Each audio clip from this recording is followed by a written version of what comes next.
You've got Speaker Boehner talking about suing you for executive actions that he says has crossed the line. He says, we elected a president, we didn't elect a monarch or king. Well, you notice that he didn't specifically say what exactly he was objecting to. I'm not going to apologize for trying to do something while they're doing nothing. Even if he gets sued? You know, the suit is a stunt. But what I've told Speaker Boehner directly is, if you're really concerned about me taking too many executive actions, why don't you try getting something done through Congress? The majority of American people want to see immigration reform done. We had a bipartisan bill through the Senate. It's sitting in the House. Why haven't we gotten it done? And you're going to squawk if I try to fix some parts of it administratively that are within my authority while you are not doing anything? Let's talk about this on the roundtable now, joined by Bill Kristol, editor of the Weekly Standard, Katrina Vanden Heuvel, editor and publisher of The Nation, ABC's Matthew Dowd, and Donna Brazile, also Democratic strategist. And Matthew, let me begin with you, boy. Pretty clear from being with the president for a couple of days this week and everything we've seen in the last few weeks, he's given up on Congress, completely going to go on offense with the American people and going to continue with these executive actions. Well, I think both sides have given up on each other, actually, from this extent of this. You can just feel, watching the interview and then watching Republicans' reaction to many different things, this incredible frustration that neither side can get anything done right now. And I think they're looking at it as they're nothing been able to get done over the next 2 years. And so you have this situation where both are heading bad states in the public's mind. The president's approval rating is down. The Republicans' Congress approval rating down. They both think things need to get done. They're frustrated that neither side willing to give on the other side, and they're both angry about it. And Bill, isn't there a risk here for the speaker on suing the president, reinforcing the idea that, you know, both sides aren't going to get anything done at all?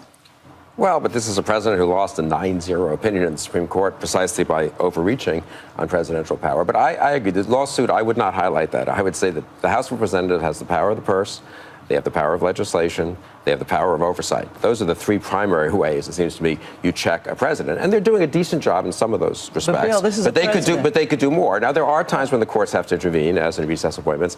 I'm not crazy about this particular move that the speaker is taking, but I think... Why is he doing it? Well, because I do think there's genuine... Look, this president has waived things, aspects of Obamacare and aspects of immigration law, and delayed things and created new deadlines in a way that I really do think goes beyond the normal executive discretion. John Boehner had no problem with George Bush's executive actions. The Republican Party has become a distraction machine. First of all, the Congress has no standing in this, and they don't have any jobs plan. They have no health care plan. They're not doing anything to govern on behalf of the people in this country. No wonder the president is saying, we need some action.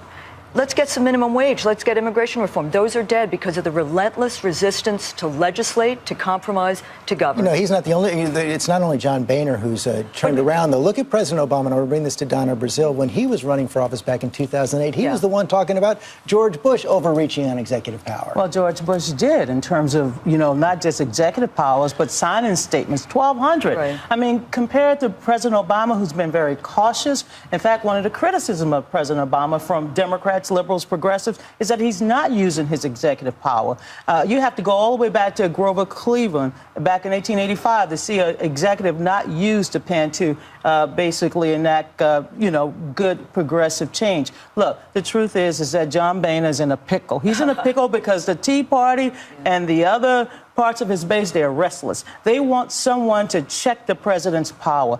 Why are they not focusing on reauthorizing the Highway Trust Fund, passing the minimum wage, which the American people agree, background checks, the American people agree, immigration reform, the American people agree, because they do not want to give this president any good victories. I think the biggest part of the problem, and you, I think, highlighted in the panel before ours about what's gone on in the Supreme Court, the most powerful people in Washington today are 9 unelected people in the Supreme Court. It's no longer the Congress, and it's no longer the president. I think we should have a vibrant Congress who takes on the president legislatively and passes and pushes the president and doesn't do these things. Both sides are, I think, have been reduced to stunts. I the president agree with Matt. has been reduced to stunts, and the Congress has reduced to stunts. I agree with Matt. You do need a legislative branch which asserts its authority. And it's not to say one doesn't have a problem with executive authority when it comes to drones or questionable kill lists and Americans' NSA surveillance, but the balance is out. The balance is off. For example, the president should go to Congress if he's going to take military action in Iraq. And that was a part of your interview. And I think we're sitting here at a moment George, where we're talking about John Boehner. But the central question of war and peace for this country, there is no military solution to Iraq. And I have to say, sitting next to Bill Kristol, man, I mean, the architects of a catastrophe that have cost this country trillions of dollars, thousands of lives, there should be accountability. We should not, if there are no regrets for the failed assumptions that have so grievously wounded this nation, I don't know what happened to our politics and media accountability, but we need it, Bill, because this country should not go back to war. We don't need armchair warriors. And if you feel so strongly, you should, with all due respect, enlist in the Iraqi army.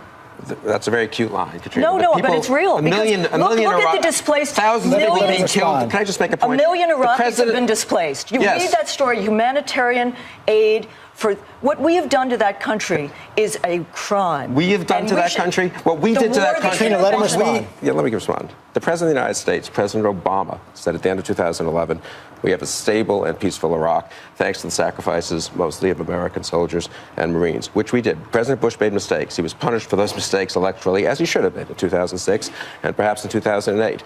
He also had the courage to order the surge in 2007, which made up for those mistakes and left things peaceful. This president pulled out of Iraq in 2011. He let the Syrian civil war explode, and now we have a terrible situation. The president signed an agreement in 2008 with the Iraqi government to withdraw, and President Obama tried to negotiate with Maliki, couldn't get a status of force agreement that would give immunity to our troops.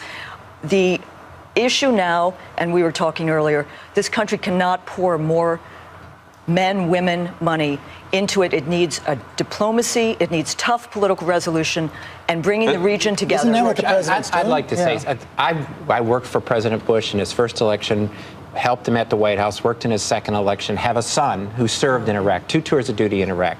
We all know, most everybody knows that this has been a colossal waste of money and men and women, but the blooded men and women of our country. Over 5,000 people have been killed, our armed services. This is going to end up costing us probably $3 trillion when you add all that in the mode of this.